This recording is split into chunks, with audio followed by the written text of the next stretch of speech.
Halo teman-teman, untuk kesempatan kali ini saya yang coba diberikan kesempatan oleh manajer diskusi yaitu Mas Aji Tirto untuk membahas kembali tentang pembunuhan wartawan Udin.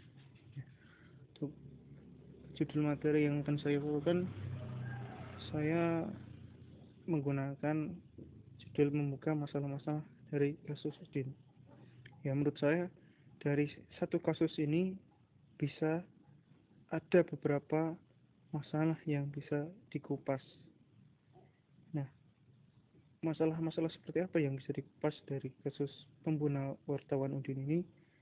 Mari kita simak satu persatu dulu. Nah, seperti ini poin-poin yang akan saya bahas, yang itu ada 7 poin.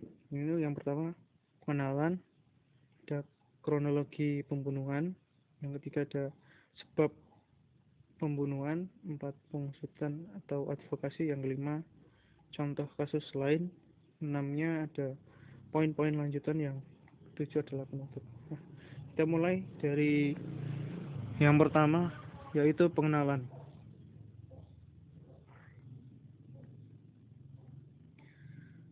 Yang pertama, di sini ternyata tulisannya terbalik.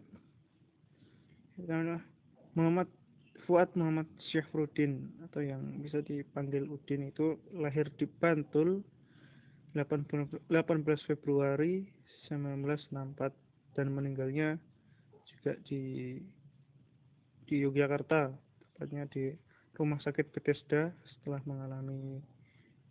setelah melakukan operasi pada otaknya yang tidak bisa tertolong lagi, meninggal pada hari Jumat tanggal 16 Agustus 1996 pukul 16.50. Dan Udin memiliki satu istri yang bernama Marsiam. Untuk sejauh ini yang saya cari-cari tentang anak dari Udin sendiri, saya tidak menemukannya. Nah, itu mungkin belum dikaruniai oleh seorang anak. Gitu. Maksudnya, nah, di sini ada kronologisnya. Pada tanggal 12 Agustus malam atau sehari sebelum kejadian pembunuhan atau penganiayaan hingga menyebabkan kematian terhadap wartawan Udin, tanggal 12 Agustusnya di malam hari, tetangga Udin yang berada karena rumah kontrakan Udin ini berdekatan dengan warung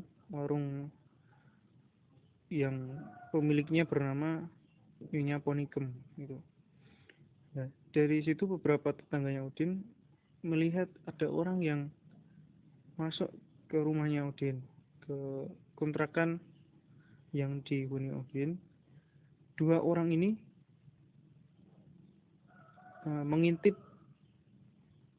mengintip suasana kondisi dalam rumah Udin lewat lubang pintu rumah Udin itu. Tapi setelah ada tetangga Udin yang mendekatinya dan menanyakan apa maksud dan tujuannya mereka ke sana, 2 orang ini langsung pergi tanpa pamit atau apapun seperti itu. Dan hari selanjutnya itu hari tanggal 13 Agustus, sewaktu Udin di kantor, di sore harinya itu dia dicari oleh seorang kepala urusan bagian pertanahan dari desa Wirokerten. Itu kejadiannya di sore hari. Entah apa yang dibicarakan juga tidak begitu jelas, itu tidak diterangkan dari artikel-artikel yang saya baca. Ya, intinya pada malam hari sebelum dia pulang ke rumahnya pukul setengah 10 malam,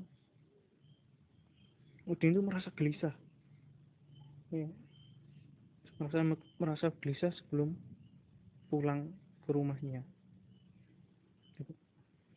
Dan dengan berat hati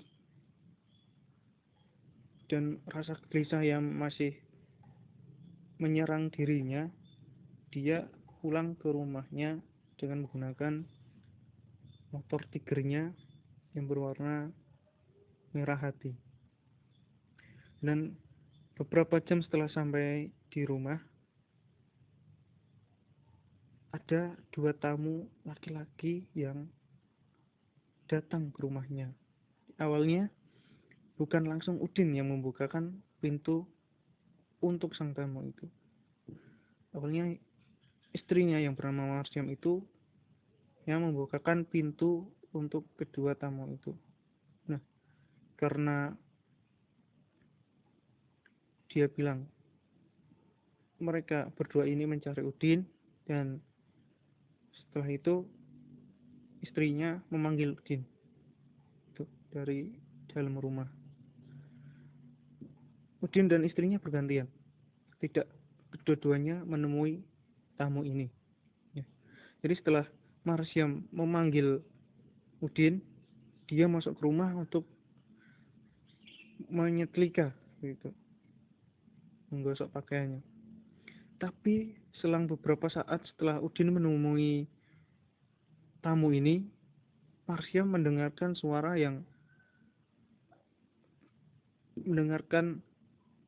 pukulan yang sangat keras seperti itu, yang kemudian dilanjutkan mendengar suara badan jatuh ke lantai. Dan setelah dia keluar melihat apa yang terjadi, ternyata Marsiam mendapati darah berceceran yang sangat banyak yang berasal dari kepala Udin. Jadi 2 pelaku ini menghantam kepala Udin dan menyodok perut Udin dengan besi yang sangat tajam. Setelah kejadian itu, 2 pelaku ini langsung kabur meninggalkan rumah kontrakan Udin. Dan Marsiam langsung teriak minta tolong. Oke. Dan setelah kejadian itu, Udin langsung dibawa ke rumah sakit umum yang ada, rumah sakit umum sekitar tempat kontrakan yang paling dekat, itu rumah sakit umum Cepugan. Tetapi karena minimnya fasilitas untuk merawat atau memberikan pertolongan yang lebih kepada luka yang Udin derita, Udin dirujuk ke rumah sakit Bethesda yang ada di Jogja, di tengah kota Jogja. Pada tanggal 13-nya, 14-nya Udin dilakukan operasi di otaknya. Tetapi setelah operasi berlangsung dan karena saking parahnya luka yang diderita Udin itu, Udin meninggal dunia pada tanggal 16 Agustus 1996 atau pada hari Jumat sore. Nah, setelah kejadian itu, mulai dari kejadian pemukulan di kepala dan perut Udin itu hingga meninggalnya, hingga ajalnya terpanggil, Udin belum sempat sadarkan diri. Jadi setelah kejadian itu langsung, berarti pada 13 Agustus malam, setelah kejadian itu, setelah pemukulan itu, Udin tidak sadarkan diri hingga akhir hayatnya. Jadi Udin belum pernah bisa bercerita tentang seperti apa orang-orang yang menjadi pelaku penganiayaan terhadap dirinya. Nah, ini ada juga. Selanjutnya ada penyebab pembunuhan. Hingga tahun ini, di tahun 2020, berarti sudah 24 tahun kasus ini berjalan, tapi belum ada kepastian atau kejelasan yang dikeluarkan oleh pihak manapun, entah itu dari pihak pemerintah Kabupaten Bantul atau dari pihak yang berwajib kepolisian atau tentara. Belum ada yang mengeluarkan kepastian atau kejelasan yang bisa diambil motif apa yang melatari pembunuhan wartawan Udin ini. Tetapi dengan latar kejadian yang ada di masa Orde Baru dan ditunjang lagi profesi Udin adalah seorang wartawan, itu satu hal yang bisa dicoba untuk direka-reka gitu. Nah, ya seperti kita tahu sendiri bahwa wartawan kritis pada zaman Orde Baru adalah salah satu musuh rezim yang sedang berkuasa saat itu. Gitu. Selain itu, motif mungkin juga bisa direka-reka lewat tahun 1996 itu sendiri di Bantul. Nah, pada tahun itu sendiri di Bantul mendekati adanya pemilihan Bupati Bantul yang baru. Gitu.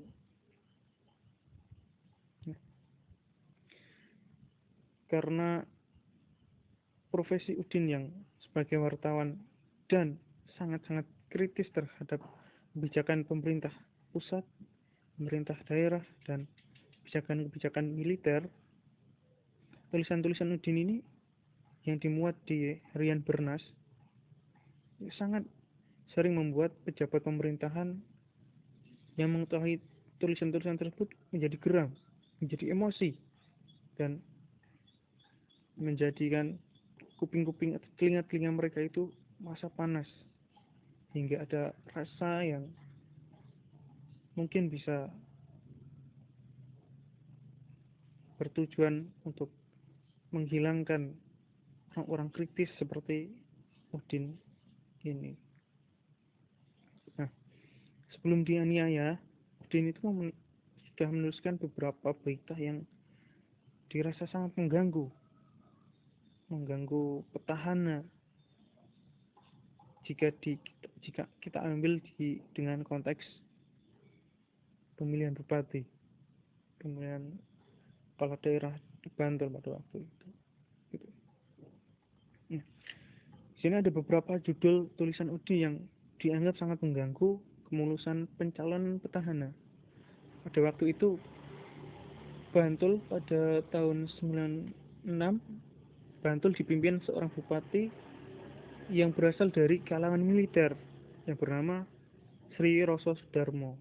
Nah, sebelum kejadian penganiayaan hingga menyebabkan Udin terbunuh, ada beberapa tulisan yang menurut orang-orang kala itu sangat bisa mengganggu kemulusan pencalonan petahana. Yang pertama ada 3 kolonel ikut ramaikan bursa calon Bupati Bantul. 2, soal pencalonan Bupati Bantul, banyak invisible hand mengaruhi pencalonan. Selanjutnya ada di Desa Karangtengah, Imogiri, Bantul, dana IDT hanya diberikan separuh. Terakhir ada isak tangis warnai pengusungan Parangtritis. Nah, dari 4 judul berita ini sangat lekat dan sangat bisa diambil bahwa tulisan-tulisan ini bertujuan untuk menyinggung atau mengkritisi kebijakan-kebijakan yang dilakukan atau diambil oleh petahana pada waktu itu, yaitu Sri Roso Sudarmo. Dan padahal menurut keputusan yang dikeluarkan oleh Danrem pada waktu itu di Bantul, Sri Roso Sudarmo ini yang memang dari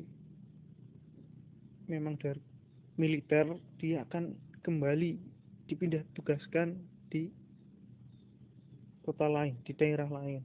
Tapi anehnya, kenapa keputusan yang sudah diambil oleh Danrem ini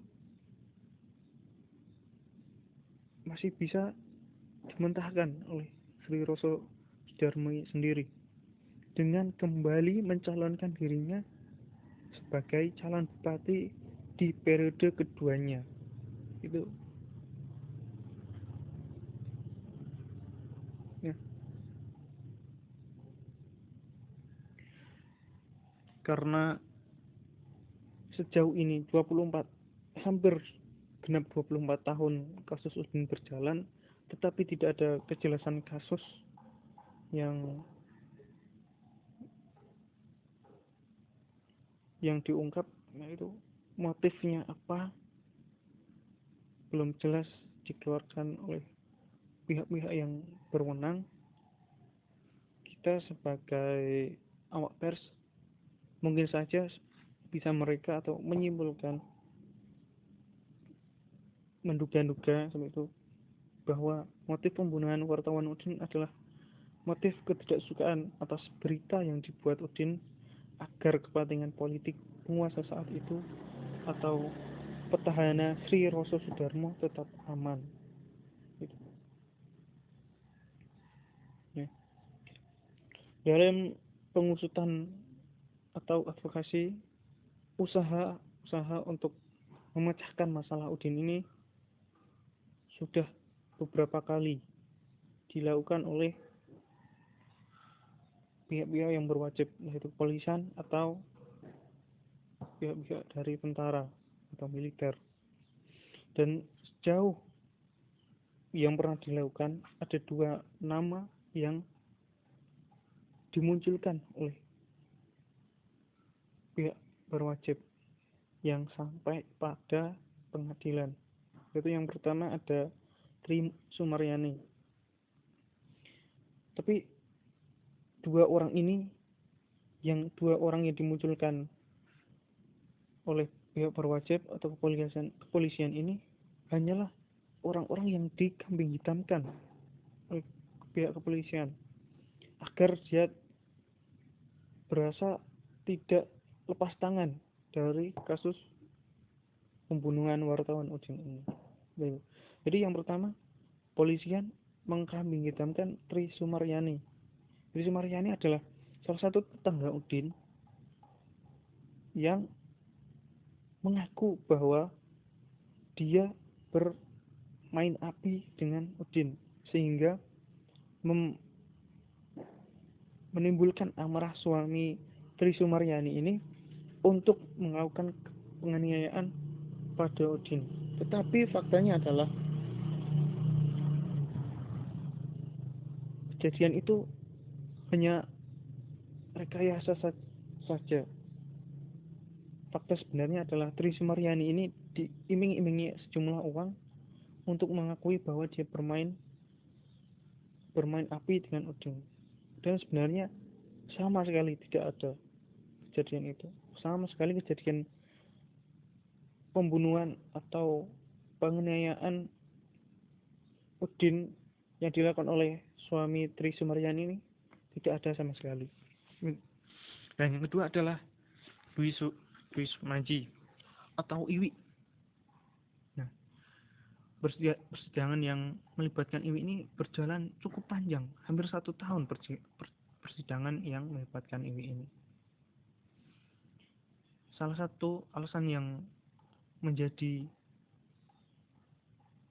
kendala kenapa persidangan berjalan sangat panjang adalah Iwi beberapa kali memberikan keterangan yang tidak jelas dan beberapa kali dia cabut lapor lah tentang kasusnya ini. Dan fakta sebenarnya adalah Iwi yang hanya seorang supir mobil percetakan adalah kembali menjadi kambing hitam yang dituduhkan oleh seorang sersan polisi Edi Wuryanto atau biasa dipanggil Iwi, atau sersan polisi Edi Wuryanto atau yang biasa disebut Franky. Ya, kasus awalnya adalah Iwi diculik oleh 4 anak buah Franky ini. Kemudian Iwi dipaksa mengakui bahwa dialah pelaku penyerangan terhadap Udin. Nah, Iwi mengakui bahwa setelah diculik oleh 4 anak buah ini, Iwi dicekoki dengan alkohol, diiming-imingi pekerjaan, dan nanti akhirnya dia akan diberikan wanita-wanita untuk pemuasan nafsunya. Dengan hal itu, awalnya si Iwi mau untuk menjadi kambing hitam bahwa dia adalah yang melakukan itu. Tapi berapa kali juga dia mencabut laporannya, tapi juga setelah itu dia kembali meneruskan persidangannya karena pengaruh atau intimidasi yang dilakukan oleh Serpal Edi Wuryanto tadi. Itu.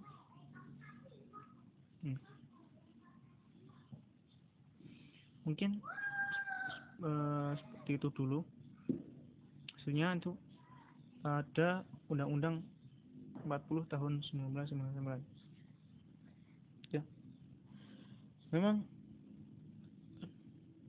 seperti yang kita tahu sendiri bahwa pada zaman Orde Baru, wartawan kritis adalah musuh dari penguasa. Jadi untuk melindungi wartawan sendiri, mungkin wartawan akan terlindungi jika wartawan itu dekat dengan kekuasaan. Dan siapapun wartawan yang dia mengkritisi terhadap penguasa atau Orde Baru, dia akan sedikit sekali atau kecil kemungkinan dia akan selamat. Nah, karena wartawan Udin ini menjadi salah satu contoh wartawan kritis, maka kita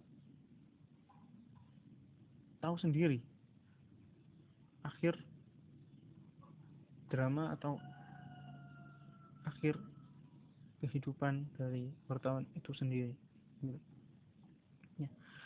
Pada waktu itu kebebasan pers sangat dibatasi, bahkan sangat dikontrol oleh penguasa.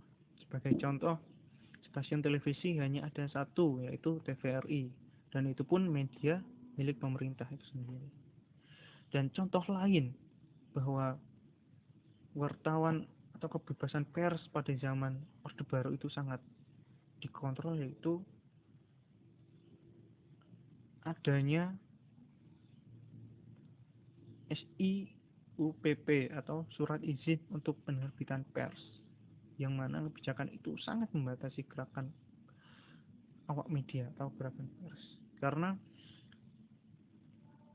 wartawan ketika akan membuat berita atau apa, atau ingin mendirikan perusahaan pers, itu harus mendapatkan izin dari pemerintah dulu. Jika dirasa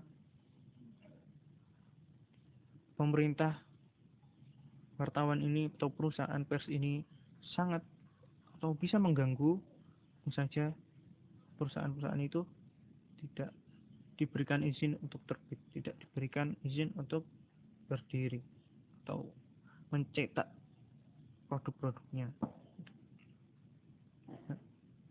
Dan kebebasan pers baru bisa menghirup angin segar setelah runtuhnya Orde Baru, yaitu pada tahun 1998. Setelah ditandatangainya Undang-Undang Nomor 44 Tahun 1999 yang ditandatangani oleh Presiden B.J. Habibie. Nah, di sini ada beberapa isi dari undang-undang pers tersebut. Ada pengertian pers sendiri, pengertian penyensoran, ada pengertian pemberedelan, dan di sini ada beberapa pasal-pasal yang menurut saya patut dihafalkan atau diketahui oleh awak-awak pers. Nah, di sini ada contoh-contoh kasus lain yang ini saya ambil beberapa tahun-tahun akhir ini, entah itu 2019, 2018, 2019, 2018 gitu. Nah, di sini ada poin-poin lanjutan, yaitu ada yang kenapa saya berikan judul mengungkap kasus-kasus baru dari satu kasus di ini.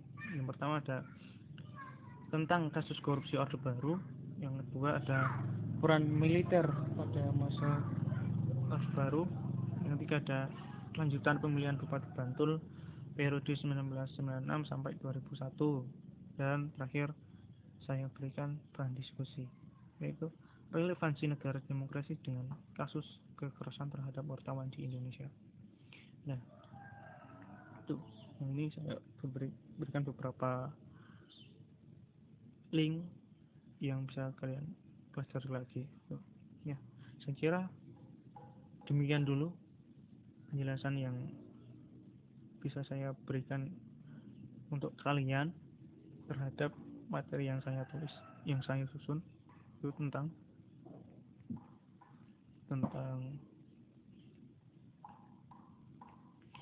membuka masalah-masalah dari kasus Udin. Kemudian jika ada pertanyaan atau yang bisa didiskusikan, saya serahkan kepada kalian. Terima kasih.